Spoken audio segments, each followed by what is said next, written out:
Do you know Shanghai is now made up of 16 districts? Today, let's talk about Huangpu District, District Code 01. Huangpu District is located in the very heart of Shanghai and is a must-visit area for tourists. People's Square, Nanjing Road, Pedestrian Street, and the Bund are all within Huangpu. But as a local, I have to tell you that today's Huangpu District actually merged with two other districts, both equally rich in history. Nanshi District, District Code 02, and Luwan District, District Code 03.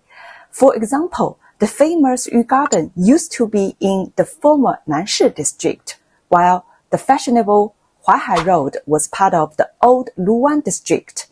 They were absorbed by Huangpu in 2000 and 2011, respectively, and many Shanghainese still hold on to strong feelings for these old districts. As a visitor, if you know about their existence, you will surprise the locals, especially with Nanshi District, since even many young tour guides may not have heard of it. So, to honor that sense of cultural heritage, when I talk about Huangpu here, I'm referring to the old Huangpu, a relatively small area but packed with history and attractions. Let's start with People's Square, often compared to New York's Central Park, an open space right in the city center.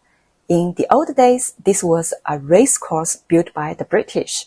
I recommend heading up to the rooftop of the Shanghai History Museum for a bird's eye view of the entire square. It's free and not many people know about it. On the south side is the museum.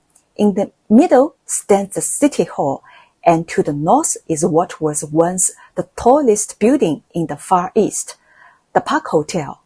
Famous figures like Song Meilin, Mei Lanfang, and Charlie Chaplin all stayed there. In the lobby, you can also find Shanghai's geographic orange point, which symbolizes the city center. Nowadays, you will often see long queues outside the Park Hotel. They are lining up for the famous butterfly pastries, a Western-style treat that has been passed down for 4 generations here and has become a local specialty. From People's Square, walking into Nanjing Road Pedestrian Street will lead you to even more Shanghai specialties. This street used to be open to traffic and in the old days even had trams like San Francisco. To boost commercial activity, it was converted into a pedestrian street on September 20, 1999. Simultaneously, my birthday too, which I recently found out. The street is home to several once famous food shops, though they've become less special now that people have so many other shopping options. Their products have lost their uniqueness, so I only recommend a few that need to be freshly made on-site. Shen Dacheng's rice cakes have always been my favorite, made with sticky rice and filled with sweet or savory fillings like red bean paste, soybean flour, or black sesame. They must be eaten immediately. Once cold, they lose a lot of flavor. Another classic is the Savory Pork Mooncake from Zhen Lao Da Fang. Many cities only offer sweet mooncakes, so if you eat pork, it's worth a try. For Xiaolong there is a local favorite near Nanjing Road, Lai Lai Xiaolong, a privately run shop that's been around for decades and beloved by locals. A short walk away, you can also try local-style noodles at Dexingguan or pan-fried buns at Hu Chun. Keep in mind that the quality of these chain brands can vary. Only the long-established locations in the city center are truly authentic. Other famous old brands include Xinhua Lou, Shaowan Shen, and Xinya, though some aren't really worth recommending to tourists, and others have lost their original charm. As for the newly renovated tourist shops, they are mostly worth just looking around. If you want to buy souvenirs, you could check out Zhang Xiaoquan or Duo Yuan Xuan, both known for traditional crafts that are more decorative than practical. For those interested in antiques or Chinese calligraphy and paintings, Fuzhou Road has a few bookstores where you can also buy calligraphy brushes. Honestly, as a local, I've never bought these things myself. It really depends on personal interest. The 1.5-kilometer pedestrian stretch of Nanjing Road ends at the Bund, which is so famous that every vlogger goes there to film. I won't go into too much detail. Over the years, the government has renovated it no fewer than 3 times, even building underground tunnels to reduce surface traffic. So the night view under the light show is definitely worth shooting for first-time visitors. But if you are tired of cityscapes, it might not be your thing. I personally find the lighting a bit too flashy and overdone. In that case, I suggest stepping inside the historic buildings along the street.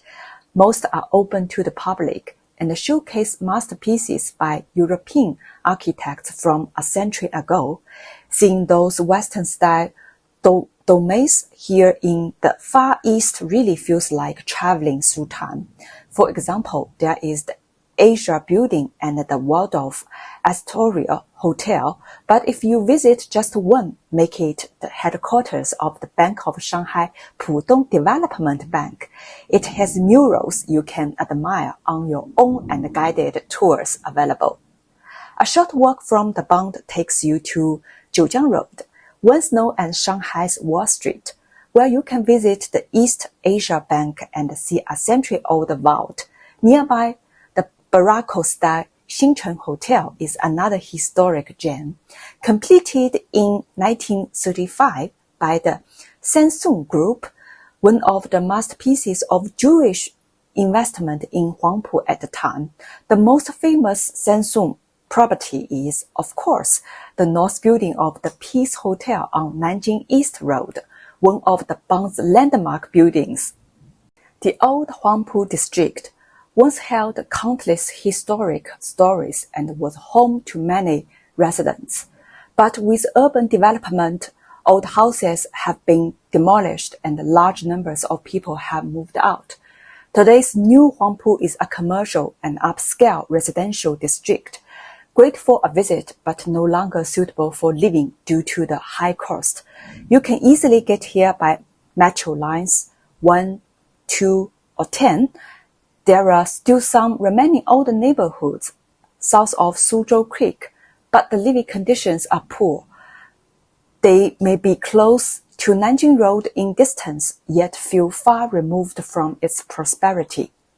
And that's Huangpu, a district where old Shanghai soul still peeks through the cracks of modern skyscrapers.